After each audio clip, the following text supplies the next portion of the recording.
नमस्कार बंधुरा learn computer world চ্যানেলে তোমাদের সকলকে স্বাগত জানাচ্ছি। তো আজকের আমরা এভারেজ ইফস ফর্মুলা নিয়ে চলে এসেছি। আগের দিন আমরা এভারেজ ইফ ফর্মুলা নিয়ে আমরা আলোচনা করেছিলাম, আশা করি তোমরা সেই ভিডিওটি দেখেছো। তো আজকের আমরা এভারেজ ইফ ফর্মুলা নিয়ে আলোচনা করব।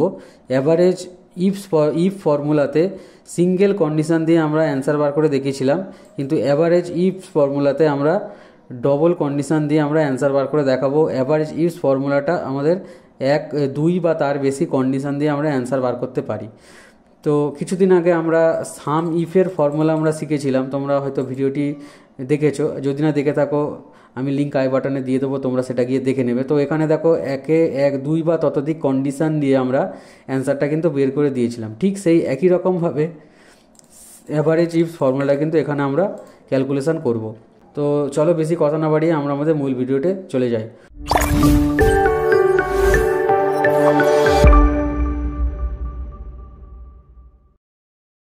তো তোমরা এক নজরে এই ডেটাটাকে একটু দেখে নাও। এখানে কিছু স্টেটের নাম দেওয়া আছে এবং গার্মেন্টস প্রোডাক্ট কিছু দেওয়া আছে এবং তাদের প্রাইস দেওয়া আছে। এখন তোমাদের এই স্টেট ওয়াইজ গার্মেন্ট প্রোডাক্টসের অ্যাভারেজ প্রাইস এখানে বার করতে হবে। ওকে, তো কিভাবে আমরা বের করব সেটা এবারে তোমরা দেখতে থাকো। তো দেখো এখানে মহারাষ্ট্র স্টেট দেওয়া আছে। মহারাষ্ট্র স্টেটে জিন্স এর অ্যাভারেজ প্রাইস আমরা যদি বার করতে চাই তাহলে কি করতে হবে, ইকুয়ালস টু এখানে লিখতে হবে average ifs bracket open. Average range আমাকে আগে চাইছে, তাহলে অ্যাভারেজ রেঞ্জ আমাদের আগে দিতে হবে। তাহলে অ্যাভারেজ রেঞ্জ বলতে প্রাইসটাকে সিলেক্ট করতে হবে, কমা দিলাম। ক্রাইটেরিয়া রেঞ্জ 1 স্টেট, তাহলে স্টেট হচ্ছে আমাদের কাছে ক্রাইটেরিয়া রেঞ্জ 1, কমা দিলাম। কমা দেওয়ার পর বলছে ক্রাইটেরিয়া 1, ক্রাইটেরিয়া হলো স্টেটের যে সিঙ্গেল নেম আছে সেটা ক্রাইটেরিয়া 1, কমা দিয়ে দিলাম। এবার বলছে ক্রাইটেরিয়া রেঞ্জ 2, ক্রাইটেরিয়া রেঞ্জ 2 বলতে এখানে গার্মেন্টস প্রোডাক্ট যেটা আছে সেটা হচ্ছে ক্রাইটেরিয়া রেঞ্জ 2, এখানে কমা দিয়ে দিলাম। কমা দেওয়ার পর এবারে গার্মেন্ট প্রোডাক্টসের এই সিঙ্গেল নেমটাকে আমি সিলেক্ট করে ব্র্যাকেট ক্লোজ করে এখানে এন্টার প্রেস করে দিলাম। তো দেখো এখানে কি হলো, মহারাষ্ট্রের জিন্স 120 দেখাচ্ছে অ্যাভারেজ প্রাইস, যেহেতু এখানে শুধুমাত্র মহারাষ্ট্রে আছে। যদি আমি এখানে গুজরাট করে দিই, ধরো আমি এখানে গুজরাট করে দিলাম, গুজরাট, তাহলে এখানে অ্যাভারেজ প্রাইস দেখো কিছু গুজরাট বানানটা ভুল হয়েছে সেজন্য এখানে দেখাচ্ছে না। তো দেখো এখানে অ্যাভারেজ প্রাইস কি দেখালো, এখানে 215 দেখালো। কেন 215 দেখালো, এখানে গুজরাটে জিন্স আছে দেখো 250 আর এখানে গুজরাটে জিন্স আছে দেখো 180। তো দুটোকে কাউন্ট করেছে, করে আমাদের দেখিয়েছে। মহারাষ্ট্রের দেখো জিন্সটা কিন্তু কাউন্ট করেনি, শুধু গুজরাটের জিন্সটাকে কাউন্ট করেছে। তো আমরা একটু বাইরে ম্যানুয়াল ক্যালকুলেশনের মাধ্যমে দেখে নিই।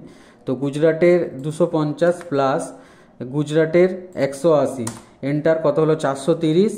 এবার 430 ডিভাইডেড বাই 2, যেহেতু দুটো ভাগ করেছে 215, তাহলে আমাদের এখানে একদম অ্যান্সার ঠিকঠাক এখানে দেখিয়ে দিয়েছে। ঠিক আছে, তো এখানে যদি আমরা মহারাষ্ট্রের বদলে যদি আমি এখানে গুজরাট করে দিই তাহলে আমাদের অ্যান্সারটা পরিবর্তন হয়ে যাবে। তো এখানে অ্যান্সারটা পরিবর্তন হয়ে গেল। এবার এখানে আমরা চেঞ্জ করে দিই প্লাস, এবার এইটাকে সিলেক্ট করি, এন্টার করার পর এখানে আমরা দেখো 3 দিয়ে যদি দিয়ে দিই, 3টে দিয়ে যদি ভাগ করি, দেখো আমাদের এইখানের অ্যান্সার আর এইখানের অ্যান্সার দেখো পুরোপুরি একদম মিলে গিয়েছে। তাহলে এইটা দুটো কন্ডিশন ধরে অ্যাভারেজ ইফস ফর্মুলাটা এখানে কিন্তু কাজ করলো। ঠিক একই রকমভাবে উত্তরপ্রদেশের টি শার্টের অ্যাভারেজ প্রাইস আমাদের বের করতে হবে। তো দেখো উত্তরপ্রদেশের অ্যাভারেজ প্রাইস কীভাবে আমরা বার করি।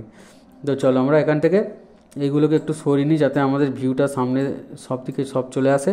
তো দেখো এবারে স্টেট অ্যাভারেজ প্রাইসের জায়গায় আমি লিখব equals to average ifs bracket open. Average range বলতে আমাকে প্রাইসের পুরো রেঞ্জটাকে সিলেক্ট করতে হবে, করার পর এখানে কমা দিয়ে দিলাম। কমা দেওয়ার পর এবারে কি সিলেক্ট করতে হবে, ক্রাইটেরিয়া রেঞ্জ 1। তো ক্রাইটেরিয়া রেঞ্জ 1 হিসাবে আমাকে পুরো স্টেটের নেমের রেঞ্জটাকে সিলেক্ট করতে হবে, কমা দিয়ে দেবো। কমা দেওয়ার পর এখানে বলছে ক্রাইটেরিয়া 1, তো ক্রাইটেরিয়া 1-এর জন্য আমরা এটা সিলেক্ট করব, কমা দিয়ে দেবো। কমা দেওয়ার পর এবার ক্রাইটেরিয়া রেঞ্জ 2 চাইছে, তো ক্রাইটেরিয়া রেঞ্জ 2 হিসাবে আমরা এখানে গার্মেন্টস প্রোডাক্টের যত প্রোডাক্ট আছে আমরা এখানে সিলেক্ট করব। আর এখানে হচ্ছে আমরা ক্রাইটেরিয়া 2 সিলেক্ট করব, এইটা 2 সিলেক্ট করার পর ব্র্যাকেট ক্লোজ করব, করে এখানে এন্টার প্রেস করে দেবো। তো দেখো এখানে উত্তরপ্রদেশের টি শার্টের অ্যাভারেজ প্রাইস কত দেখাচ্ছে, 360। তো এবার আমরা একটু দেখে নিই, ইকুয়ালস টু দেখো এখানে উত্তরপ্রদেশের টি শার্ট কত আছে 150 প্লাস এখানে উত্তরপ্রদেশের টি শার্ট কত আছে 180 প্লাস এখানে উত্তরপ্রদেশের টি শার্ট আছে কত 750, এন্টার। এবারে ইকুয়ালস টু এই যে 1080 এটাকে 3 দিয়ে ভাগ করো, দেখো এখানে কত বেরোলো, 360 বেরোলো। তাহলে ফর্মুলা একদম ঠিকঠাক কাজ করছে। এবার যদি আমরা ওয়েস্ট বেঙ্গলটাকে এখান থেকে কপি করে এখানে পেস্ট করি এবং এখান থেকে আমরা ব্লেজারটাকে এখানে ডিভিশন বাই 0 হলো কেন, কারণ ওয়েস্ট বেঙ্গলের কোনো জায়গাতে কিন্তু টি শার্ট নেই। তো এবার আমরা ব্লেজারটাকে এখান থেকে কপি করে যদি আমরা এখানে পেস্ট করি তাহলে দেখো এখানে 3050 হয়ে যাচ্ছে। কেন 3050 হয়ে যাচ্ছে, দেখো ওয়েস্ট বেঙ্গলে 5500, ওয়েস্ট বেঙ্গল 600। তাহলে এখানে একটু ভালো করে দেখে নিই। তাহলে একটা হচ্ছে ওয়েস্ট বেঙ্গলে ব্লেজার আছে 5500 প্লাস ওয়েস্ট বেঙ্গলে ব্লেজার আছে 600, এন্টার 6100। এবার ইকুয়ালস টু, যেহেতু দুটো জায়গাতে আছে সেহেতু ডিভাইডেড বাই আমি এখানে 2 করে দিলাম। দেখো এখানে উত্তর বেরিয়ে গেল 3050। বোঝা গেল? তো এটাই। তবে এই যে এবার যে ফর্মুলাটা তোমরা ইফস ফর্মুলা বা ইফ ফর্মুলা তোমরা সেখানেই অ্যাপ্লাই একমাত্র করতে পারবে যেখানে একই আইটেম অনেকবার থাকবে। দেখো এখানে একই স্টেট দেখো অনেকবার আছে, একই গার্মেন্ট প্রোডাক্ট দেখো অনেকবার আছে। তো এইরকম ক্ষেত্রে যদি তোমাদের টেবিল থাকে তাহলে সিঙ্গেলটাকে বার করতে গেলে তোমাদের এই রকমভাবে ইফস বা ইফস ফর্মুলা দিয়ে, যদি সিঙ্গেল কন্ডিশন দিয়ে বার করতে পারে তাহলে ইফ, আর যদি মাল্টিপল কন্ডিশন দিয়ে বার করতে পারে তাহলে হচ্ছে ইফস ফর্মুলা তোমরা অ্যাপ্লাই করবে।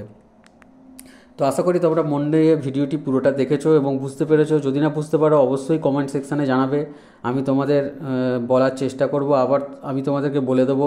তো এই রকম ভিডিও যদি আরও পেতে চাও তাহলে আমার চ্যানেল লার্ন কম্পিউটার ওয়ার্ল্ডকে অবশ্যই সাবস্ক্রাইব করো। আমি আরও অনেক এক্সেলের অনেক ভিডিও নিয়ে আসবো। ধীরে ধীরে আমি অ্যাডভান্স এক্সেলের প্রচুর ভিডিও নিয়ে আসবো এবং তোমরা ফর্মুলাগুলো দেখতে থাকো এবং প্র্যাকটিস করতে থাকো। তো আশা করি তোমরা এগুলোকে প্র্যাকটিস করবে, যত প্র্যাকটিস করবে তত তোমরা ভালোভাবে বুঝতে পারবে। তো আজকের ভিডিওটা আমি এই পর্যন্ত শেষ করছি। Have a nice day. জয় হিন্দ, বন্দে মাতরম, টেক কেয়ার।